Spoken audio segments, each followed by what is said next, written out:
Los 400 años de pensamientos y retorcimientos en Grecia del 750 al 350 a.C.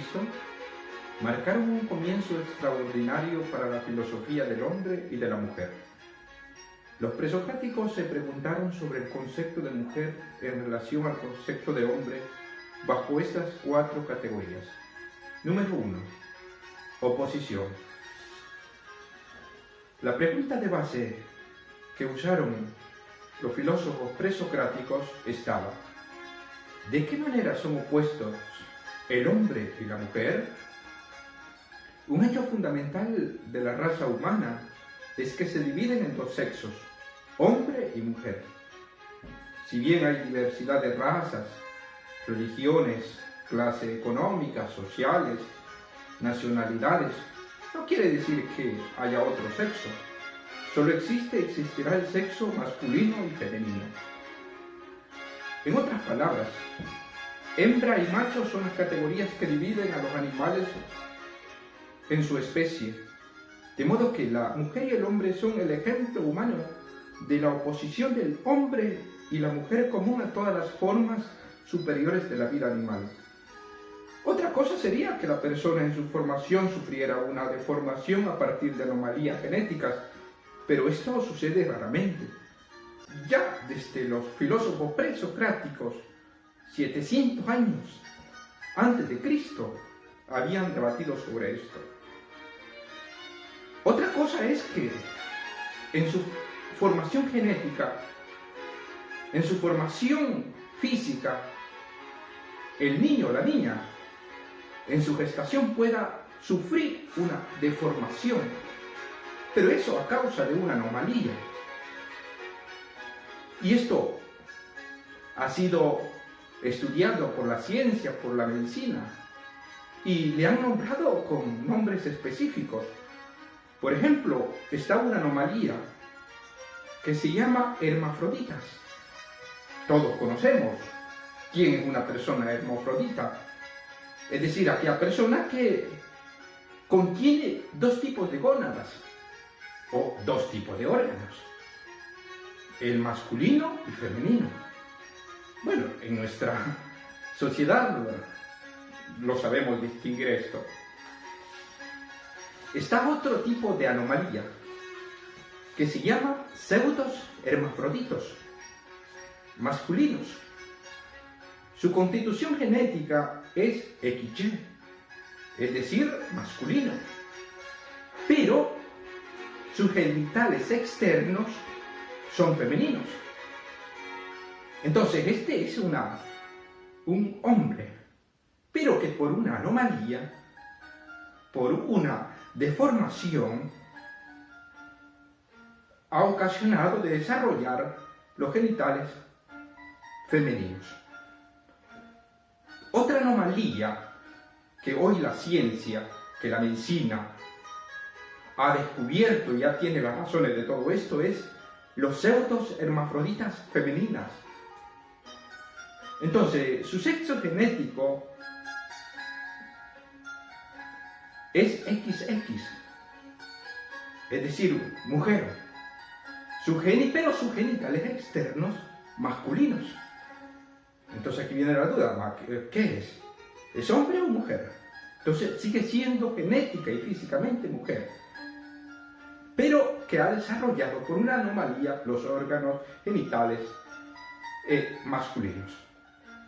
A esto, en respuesta, la ciencia ha desarrollado un número de mecanismos para poder hacer que la persona que haya sufrido en su formación pueda recuperar su identidad como hombre o su identidad como mujer. Los primeros filósofos consideraron la naturaleza de los opuestos dentro de lo que ahora se considera metafísica. En este contexto examinaron la oposición de hombre y mujer. En el siglo XX esta evolución ha continuado con un nuevo enfoque de lo que significa ser persona. Entonces hoy el debate de muchos pensadores, filósofos, teólogos, científicos, aún se siguen preguntando quién es la persona humana. ¿Qué es la persona humana?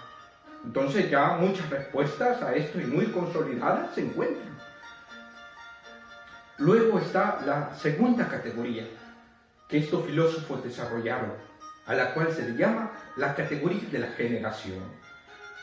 La pregunta fundamental que los filósofos presocráticos hicieron en esta categoría es: ¿de qué manera influye la maternidad y la paternidad en la generación de los hijos?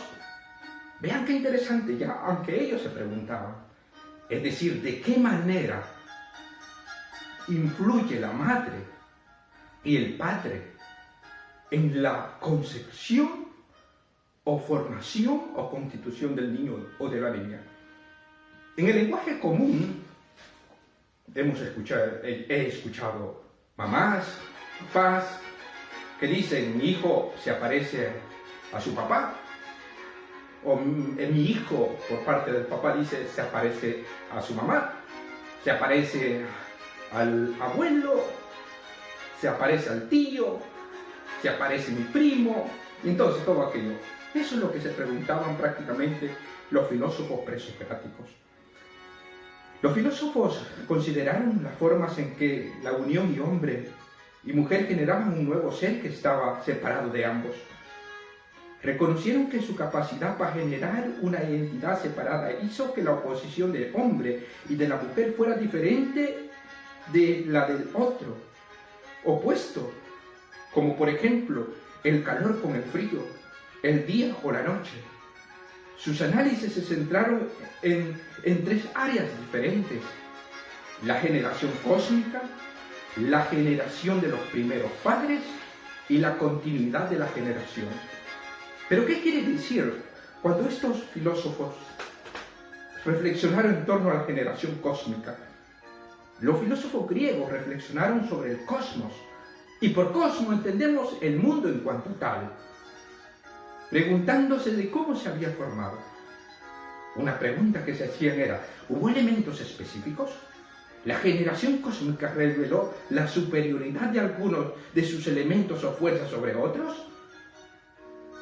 Hoy en día los teóricos o los científicos están preocupados con la cuestión de la naturaleza de las fuerzas cósmicas.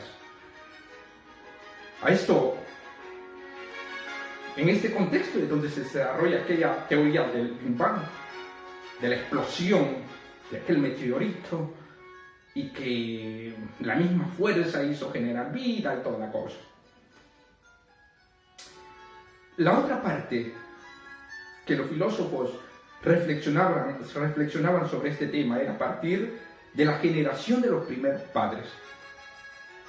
¿Cómo surgió el hombre y la mujer?, se preguntaban. ¿Hubo un equilibrio básico en su evolución o fue un nexo superior al otro desde el primer momento de su aparición en el mundo? La pregunta clásica, típica, que hay veces nos hacemos y nos reímos, reflexionamos, y es como las respuestas parecen como el perro que quiere morder su cola, pero por más que luche nunca lo va a encontrar. Entonces la pregunta que nos hacemos ordinariamente es: ¿quién nació primero, el huevo o la gallina? ¿La gallina o el huevo? Entonces a esto nos lleva a una reflexión de que primero que existiera el huevo, primero que existiera la gallina, ya existía un ser creador. Después, como tercer elemento que estos filósofos presocráticos reflexionaron, fue la continuidad de la generación. ¿Pero por qué por qué es necesario generar más hijos? ¿Por qué es necesario que la humanidad vaya hacia adelante? Eran las preguntas que estaban en el fondo de estos pensadores.